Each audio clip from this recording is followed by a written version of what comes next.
ao nosso podcast terapêutico. Como é bom, né, estarmos juntos aqui.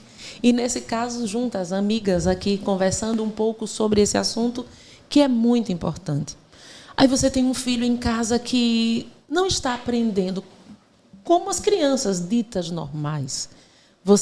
A criança troca letras, a criança tem aquele delay no aprendizado. A dislexia é um transtorno que ela atinge milhões de pessoas pelo mundo afora e muitas vezes mal diagnosticado. Então, nós hoje vamos mergulhar um pouco nesse mundo da dislexia. Prepare-se para essa jornada informativa, esclarecedora sobre a dislexia nesse episódio.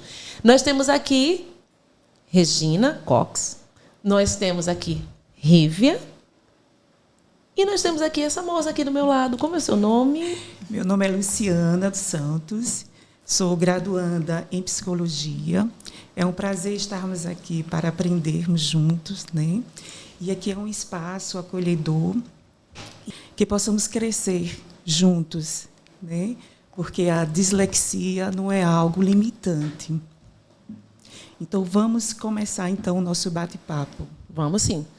Regina, boa tarde, boa noite, bom dia, porque não importa a hora. Exatamente. O que é dislexia? Dislexia é um transtorno, como você disse, de aprendizagem, de cunho de origem neurobiológica. É importante diferenciar de dificuldade de aprendizagem.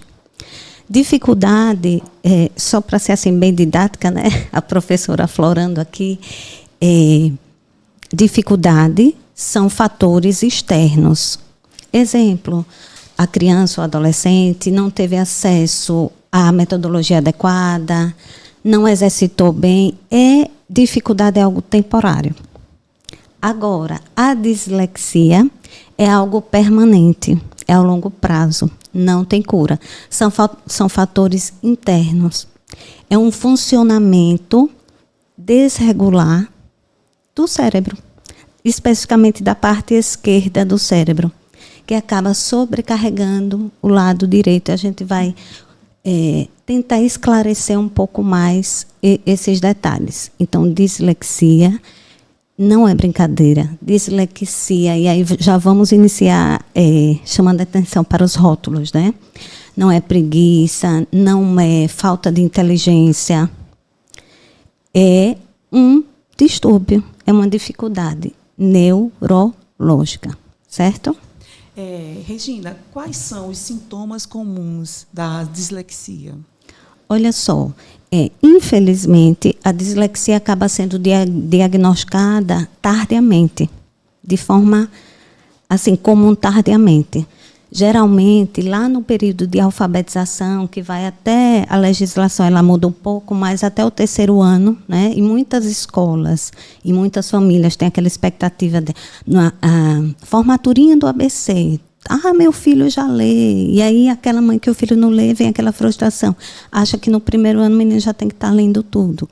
E não é o conveniente, né? Os estudos e a lei até estabelece até o 3º ano aí, se percebe que tem uma defasagem, de acordo com a idade, série, o que é esperado. E tem essa defasagem. Mas isso já é tardio. E como saber esses primeiros sintomas aí? Como é de origem, basicamente genética, a dislexia, se você tem na família algum caso, já fica em alerta.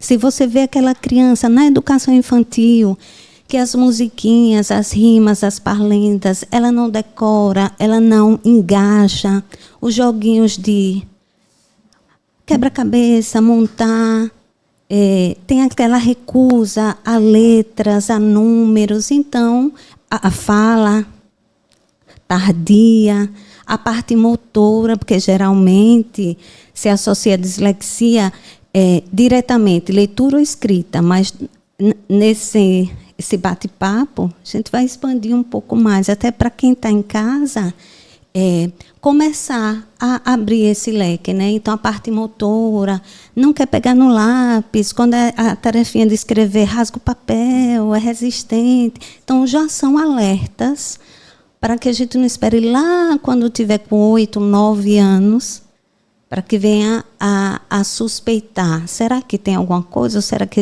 é preguiçoso esse menino, né? Sim. Entra também o contexto do som, né? Eu, nas minhas pesquisas, estava vendo que geralmente a gente fica na lógica só de, ele troca palavrinhas, troca sílabas, letrinhas, mas não, às vezes até a questão do som mesmo, palavras, macarrão, camarão, acaba confundindo. E isso é muito interessante. Geralmente, quando fala dislexo, pensa logo, não, troca sílaba, troca letra. Mas não, tem até a questão da confusão do som das palavras. Eu tenho um testemunho para contar de uma criança, né, que eu convivi, e essa criança ela não tinha condições nem de diferenciar cores, não é? E ela se recusava assim de algumas tarefas, de alguns exercícios, de algumas coisas, e demorou para ser diagnosticado com alguma coisa, não é? A primeira coisa que um pai ou uma mãe faz é dizer que está com preguiça. Até mesmo os professores, né? Essa criança está com preguiça. Olha, seu menino não quer fazer o dever, mas nem sempre é assim. A dislexia, eu só quero completar, ela pode ser dividida em três etapas. A dislexia visual, que é essa dificuldade espacial. Exemplo, aí vamos associar as letras, o B e o D. A letra M, você tem as 3 perninhas para baixo. O E, aí você vai... Então, na verdade, você vê que precisa dessa habilidade visual, então a dislexia visual, para você decodificar, separar, diferenciar. Tem a dislexia também, que é a dislexia auditiva, que aí entra o que Rívia falou, né? A parte do som. E, infelizmente, na maior parte das nossas escolas, nós temos um ensino ainda tradicional, onde não se usa o método fônico. O método fônico é um método que é muito importante e facilita demais também para a pessoa com dislexia, porque ela trabalha a forma da letra e ela trabalha o som das letras. Exemplo, às vezes quando eu falo sobre isso, algumas pessoas, que estranho, nunca nem ouvi falar. Então, você tem o som do F, e você tem o som do V, que vibra. Na hora de ler, isso faz toda a diferença. Aí, tem até alguns memes na internet que tem lá, por exemplo, faca, aí, F-A-C-A. E o menino, e não sai a faca, porque é faca, você não fala faca. É F menino, mas então tem um som, tem uma forma. E outra, leitura é algo que foi criado, não é natural. Andar é natural. Se não tiver nenhuma dificuldade física específica, andar é natural. Agora, ler foi criado. Então, é algo muito complexo, que mexe com muitas... você precisa estabelecer muitas conexões neurais para... Então, para quem já lembra, isso é preguiça, que bobagem, todo mundo, e essa criatura... Eu também costumo dizer que, geralmente se diz assim, criança dislexa. Eu acho mais conveniente falar pessoa dislexa, porque no mundo, de 4% a 17% da população mundial é dislexa. Uau! Então, o dislexo cresce. No Brasil, 4%, mais de 8 milhões de pessoas. E eu sou uma dessas. Que a minha primeira palavra eu li aos 10 anos de idade.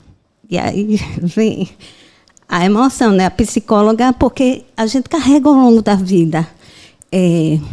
Estigmas, né, também. Isso, é lenta, é devagar, como é burrinha, coitadinha, né? Os rótulos, né? Voltamos aos isso rótulos. aí. Então, é importante demais esse bate-papo aqui.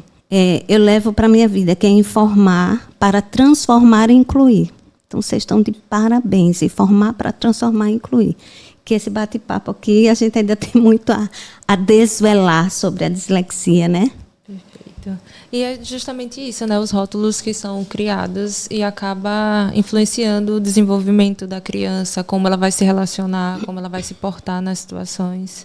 Isso mesmo. Regina, tem cura a dislexia? Não, dislexia não tem cura. E aí é bom também esse alerta, porque nós temos profissionais excelentes, mas também temos charlatões, né?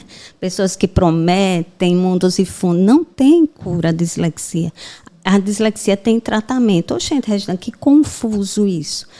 Você, quanto mais cedo possível, e aí eu comentei sobre a importância de não deixar lá, quando o menino tiver 8, 9, 10 anos, como foi o meu caso, para começar a ler, porque ele já carrega uma série de traumas e dificuldades, mas o quanto mais cedo possível oferecer formas, exemplo, a psicologia desse autoconhecimento.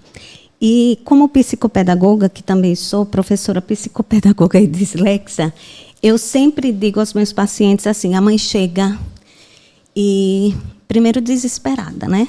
Ai, meu Deus, o primeiro mito, calma. Não é exceção, seu filho tem um monte de dislexo. Não é, calma, acontece. E quando a gente tem um problema, o que a gente faz? Geralmente foca no problema. Não dizem que quanto mais a gente foca, mais cresce? Eu digo, mas não sabe ler, não quer fazer o dever, rasga o dever, todo mundo faz, ele copia do quadro ainda copiado. Respira, meu amor, calma.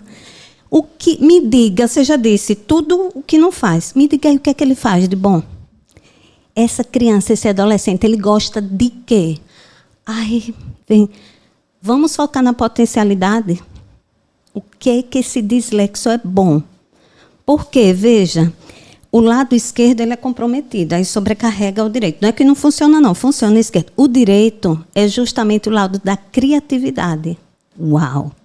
Geralmente os dislexos. E aí eu vou deixar como pesquisa, curiosidade, a professora Florando. Pesquise artistas famosos, pintores, dislexos. Uau, meu amor! O que é que seu filho tem de bom? A partir do que aquela criatura faz, aí ele desenha. E aí eu vou entrar no meu caso pessoal. E vou aproveitar para fazer já a homenagem, né? Minha professora alfabetizadora, Djanira Montalvão, está na Alemanha hoje em dia, é terapeuta. Ela que aos 10 anos me alfabetizou. Sabe qual foi a estratégia que ela usou? A arte e o teatro. Eu era a que todo mundo ria, que ficava isolada, que não sabia ler. E aí ela me botou como personagem principal da peça. Eu era o jacaré, era o mundo animal. Eu passei o ano todo para decorar minha fala. Olhe só, ela deu função. Não é ler por ler. Não é obrigar. Vai ler, menino. Não é sobre isso. É levantar a autoestima. Aí Rívia tem autoridade mais do que eu para falar isso. Dizer, o que é que você faz de bom? Você é bom. Isso aí é um detalhe. E aí vem Gardner, né, com as múltiplas inteligências. Antigamente, assim, aquele aluno que é muito bom em matemática ou em leitura, aquele é fera. Hoje não. Tem espacial, a sinestésica, habilidade natural, de comunicação. Até hoje, eu tenho muita dificuldade. Fui aprendendo, através da minha professora lá, buscar estratégias para sobreviver. Voltando à sua pergunta, tem cura? Não tem. Sim. Mas você começa a perceber o que tem de bom. O que é que eu sou boa? Sou boa nisso. E você vai suprindo, né? Daqui a pouco a gente vai falar de algumas tecnologias, algumas estratégias. E hoje, com a tecnologia, uau, facilitou demais a nossa vida. Sim. Perfeito, perfeito, perfeito. Eu gostei da sua fala. Eu era que ficava no canto, né? A deixada. E é justamente isso, tá vendo? É diretamente afetado. Se a gente não tem esse cuidado, esse olhar, se a sua professora não tivesse esse cuidado e esse olhar com você, como é que estaria hoje a adulta? Entende? Em que momento, em que fase da vida estaria? Ou como se desenvolveria? Foi muito importante o olhar dela. E é lindo que possamos ter mais adultos e pais assim, com esse olhar. Que tenha olhar. É uma das coisas muito interessantes com relação àquele testemunho que eu trouxe. A música ajuda muito. Ajuda muito. Né? Posso dizer com propriedade que a música ela é um caminho, né? Que faz com que você comece a se valorizar, né? Porque você aprende uma habilidade nova que não é todo mundo que tem, não é? Então, se você começa a estudar música, você começa a se destacar, né? Naquele ambiente e você deixa de ser aquele ser humaninho ali do canto e você agora começa, né, a participar de apresentações, porque você agora não fala mais com o seu lábio, você não olha mais nem lê com... Você agora tem um instrumento que lhe ajuda. Então, realmente, buscar as suas potencialidades. Bem interessante. Quais as estratégias de ensino que você acha eficaz para um aluno que tenha dislexia? Olha, no âmbito escolar, né, que é onde isso fica mais aflorado, um ensino multissensorial. Sim. Uau, é difícil, é desafiador diante desse sistema tradicional que temos. É preciso flexibilizar tempo, dar mais tempo. Eu sempre foco nas minhas visitações à escola e digo, olha, quantidade não é qualidade. A gente reduz a quantidade, a gente destaca, são aqueles alertas, né, aqueles sinais, os verbos principais, o comando. A lei também já garante, por exemplo, no Enem, existe a disponibilidade de ledor e transcritor. Então, essa ideia de que vai dar resposta, não, gente, isso aí é ultrapassada. Não é dar a resposta, é você dar... Se você tem alguém que não tem as pernas, você dá cadeira de roda, não dá? E ninguém se sente ofendido por isso. Então, você tem que dar a cada um a ferramenta que ele precisa. Isso é equidade, né? Dar aos desiguais as condições necessárias para que ele tenha acesso. Então, na escola, a gente precisa desses recursos. Então, por que a prova tem que ser sempre escrita? Sim. Ela pode ser oral. Eu tenho alguns pacientes que eles gravam vídeo, eles dão a resposta em vídeo, porque ele está em casa, ele está na segurança de casa, ele grava um áudio, ele faz colagem. Então, um ensino multissensorial, isso não quer dizer que não vai se estimular, através dos múltiplos profissionais, as habilidades que estão em defasagem, mas o nosso foco é a potencialidade. Deve ser a potencialidade, né? Quais são as causas da dislexia? As causas da dislexia são... os estudos não fecham realmente, mas predominantemente genéticas, né? O ambiente também conta. É por isso que, quando vai para um diagnóstico, uma das primeiras etapas é a anamnese, o histórico. Preciso um histórico desse indivíduo para se chegar a esse diagnóstico. Mas o que pesa mais é causa genética. Pronto. Maravilha. Nesse momento, quem está em casa também pode participar com a gente. E nós recebemos um áudio com uma pergunta bastante interessante sobre o assunto. Vamos ouvir? Meu nome é Álvaro, tenho 18 anos e gostaria de saber como os pais podem ajudar uma criança com dislexia em casa. Obrigada pela pergunta, é isso, gente. Antes de falar dos pais, eu digo os professores, porque como mãe também que sou, temos a tendência da mulher no mercado de trabalho, então muitos filhos estão em tempo integral na escola, ou as mães que estão em casa usam o reforço escolar para que esse momento do estudo fique mais a mãe ser mãe, né, e não ser a professora. Então, geralmente, quem desperta essa observação, essa defasagem é o professor. Então, antes de falar dos pais, queridos colegas professores, nossa responsabilidade é muito maior do que ser transmissor de conhecimento. Estamos lidando com vida, é aprendizagem, é muito maior do que transmitir conhecimento. É ter esse olhar mais humano, mais individual, como minha professora de Janeira Montalvão teve comigo.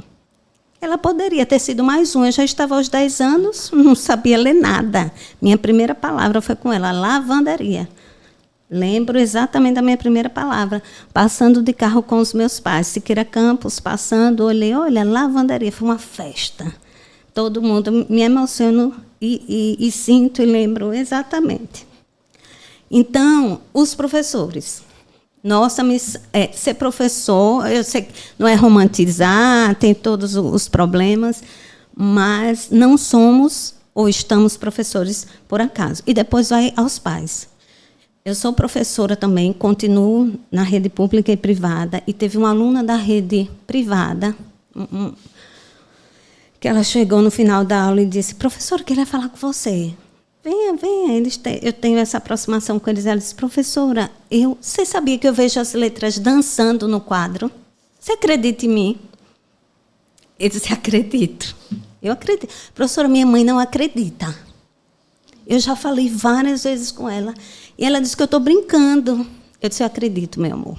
E aí fui orientar: você vai dizer à sua mãe que ela precisa investigar se você tem dislexia. E aí contei um pouco da minha história para ela. Então, para os pais, muito mais do que comprar joguinhos, muito mais do que ficar mandando o menino ler, acolha, ouça, comece a enxergar, porque o dia a dia é difícil. Eu chego em casa cansado, às vezes o menino chega e senta aí, a gente está ali no celular. Olhe para seu filho. Olhe, acredite. Ah, ele está exagerando. Acolha esse exagero. Mas no exagero, não observe. Observe, acredite. E aí vá buscar ajuda. Vá buscar ajuda, porque a dislexia é um dos transtornos de maior frequência nas nossas escolas. Quais são os mitos mais comuns sobre a dislexia?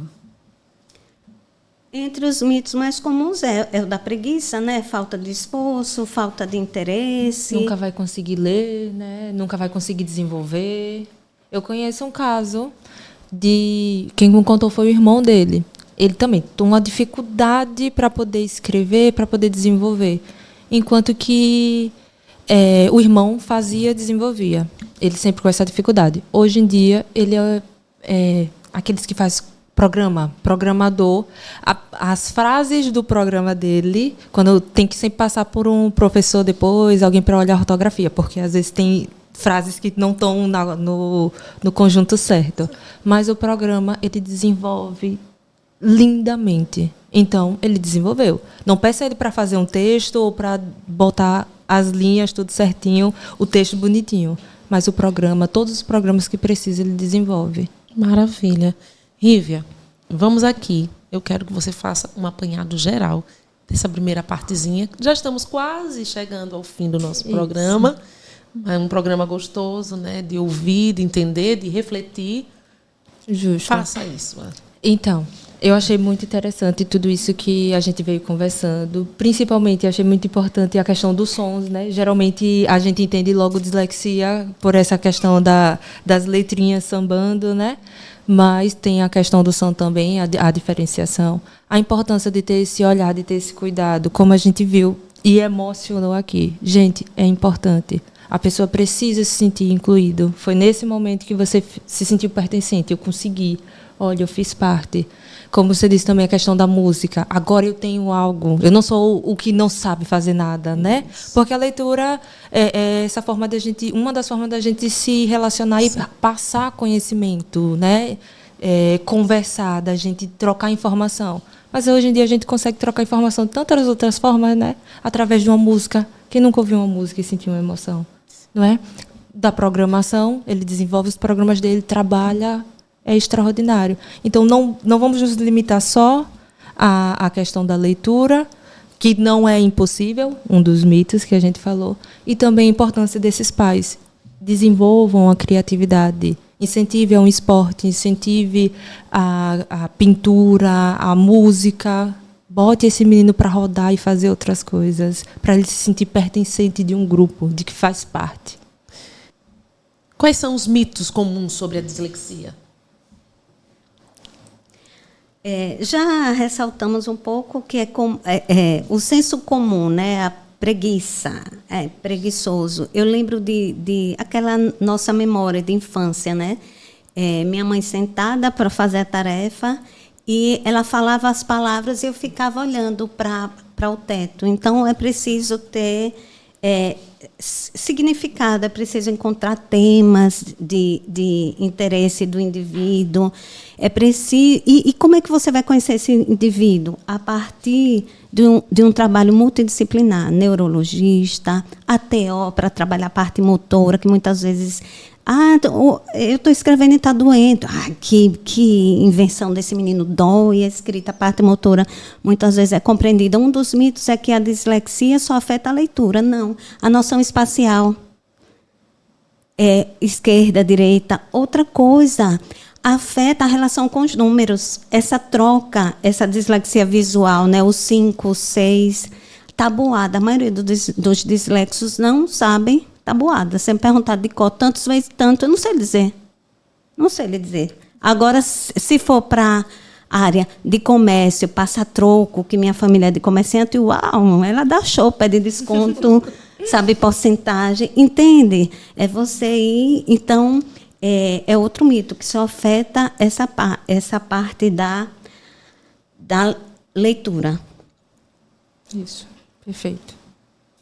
Uma forma interessante para o pessoal que está em casa conseguir entender, que eu estava nas minhas pesquisas olhando, para ficar fácil de entender, como se esse visual, é como se as letrinhas estivessem em 3D. Quando a gente pede para você pensar, imagina aí, o P, você vê uma linhazinha e a bolinha, né, a barriguinha. Um D é uma linhazinha e a barriguinha, o que muda é só o lado. Agora pense em 3D. Você olhar a caneca em 3D é de uma forma. Ela é desenhada no papel 2D é diferente. Então, como se aquela letra estivesse saltando, né? É diferente. Então, todo mundo aí está ouvindo, pensa aí. Um B, um D em 3D é mais difícil. Com certeza. Eu vou fazer uma indicação, porque a gente usa muito a internet e tal, mas é bom sempre investigar as fontes, como você disse, as pesquisas, os artigos. Eu vou indicar para professores e pais o livro Manual dos Transtornos Escolares, do Dr. Gustavo Teixeira, Manual dos Transtornos Escolares. Nenhum professor, aproveita as férias agora, quem tiver de férias aí, e vai ler, vai se informar, os pais, os tios, né? Informar para transformar e incluir. Regina, quais são os profissionais especializados no tratamento da dislexia? Eu comentei da TO, a parte motora, muitas vezes eu mesmo demorei a andar, demorei a falar, então a fono, principalmente na fase inicial, na infância, a fono é importante. Na fase da adolescência, olha, ensino médio, a psicopedagoga, ensino fundamental 2, a psicóloga em todo esse processo, para entender quais foram as lacunas emocionais que ficaram. Como é que esse indivíduo se vê? Como é que ele precisa ressignificar tudo isso? Reorganizar, porque é muito mais do que leitura. É autoconhecimento, né? Então, o psicólogo também é fundamental. E o psicopedagogo vai entender como é que essa mente aprende. Ele não aprende assim, mas ele aprende de que forma? Quais são as estratégias? Quais recursos? Atualmente nós temos vários, né? Que podem ser usados. Por quê? É como as escolas falam, nós somos inclusivos, adaptamos. E usa a mesma prova. Essa é a prova do dislexo, ou não, tem que ser personalizado. Por quê? Senão você subestima, fica muito facilzinho, e aí afeta também o psicológico, né? A pessoa se convence que é burrinho mesmo, que não existe, né? Ou você superestimula e a pessoa nunca vai alcançar. Então, precisa ter esse olhar e esse trabalho personalizado. O que ele é bom, o que ele não é, e aí vai adequando. Com qualidade, não quantidade, né? Pronto, a última pergunta que nós temos aqui é sobre: existem tecnologias disponíveis para pessoas com dislexia? Sim, hoje nós temos assim aplicativos, exemplo. Gente, o próprio WhatsApp eu uso muito, aí eu vou dizer de mim. Tem um microfonezinho, depois vocês observem, você pode falar e ele escreve para você, ele transforma em escrita o que você fala. Uau! E quando você receber um áudio do dislexo, eu sei que tem gente que odeia áudio, mas é porque é para evitar aquela tensão, né? O dislexo ele precisa se preparar, precisa de tempo. É comum, sabe o quê? Acontece comigo. Dificilmente eu atendo o telefone, porque eu preciso estar preparada para... Mande mensagem, viu, pessoal? Mandem mensagem, porque eu preciso me preparar para responder. Então, isso foram estratégias que eu encontrei. Mas você tem recursos, programas que transformam a fala em escrita, a escrita em fala. Eu mesma, exemplo, se for para ler, eu vou demorar muito, vou cansar. O limiar de exaustão mental é muito maior no dislexo. O limiar de exaustão. Então, ele vai ficar exausto muito, então, por isso que precisa reduzir. E outra coisa exemplo, eu estava dizendo, para ler eu demoro. Agora, áudio, som, eu boto velocidade 2. E as pessoas do meu lado dizem, o que você está entendendo alguma coisa? Estou entendendo tudo. Velocidade 2. Entendi tudo, captei. Então, assim, para isso precisa equipe multidisciplinar, orientar. Porque, senão, esse dislexo ele vai ter esse percurso muito exaustivo. E o mais comum é o quê? Ele achar que não vai conseguir, né? Mas dislexia é uma característica. Não é uma condenação, não é um diagnóstico de incapacidade. Não te define, né? Você Exatamente. não é a dislexia, você só tem. Então. E com o tratamento e acompanhamento bem organizado, você consegue viver bem, desenvolver bem e seguir a vidinha aí tranquila. Na medida do possível, não tão tranquila. Mas é isso. E quem não tem suas dificuldades, né? Justamente. Só muda o CID, o diagnóstico. Mas será que tem alguém aqui sem CID nenhum? Difícil, né? Talvez a gente não foi procurar. Considerações finais, Rívia? Considerações. Amei esse papo, foi lindo, maravilhoso. Me possibilitou até também tirar algumas dúvidas, entender algumas coisas que até eu também não sabia. Deixa, gente, preste atenção. Pais, preste atenção nos seus filhos. Professores, prestem atenção nos seus alunos, para que a gente possa cada vez mais, antes, ter esse diagnóstico e correr contra o tempo para poder trazer um tratamento, um acompanhamento com todos os profissionais para a gente desenvolver essa criança da melhor forma possível. Considerações finais, Lu? Eu quero agradecer essa oportunidade, né, desse conhecimento a mais hoje. Sou grata por tudo que aprendi aqui hoje. Considerações finais, Regina? Eu também estou assim, muito feliz por ter esse espaço, porque a partir dos 10 anos, quando li a minha primeira palavra, ali eu sabia que eu tinha uma missão, que é informar para transformar e incluir. Eu tenho certeza que todos podem aprender. Sempre dá, é só adaptar. Adaptou, aprendeu. Maravilha. Muito obrigada aqui por sua audiência. Muito obrigada pela presença de vocês. Eu, Elisama Brandão, me sinto honrada pela presença de cada um de vocês e sei que aprender e informar é uma forma de incluir. Então, a ideia desse podcast é incluir, né, pessoas, conhecimentos, ideias, histórias novas para que a gente cresça. Não é? Muito obrigada e até um próximo.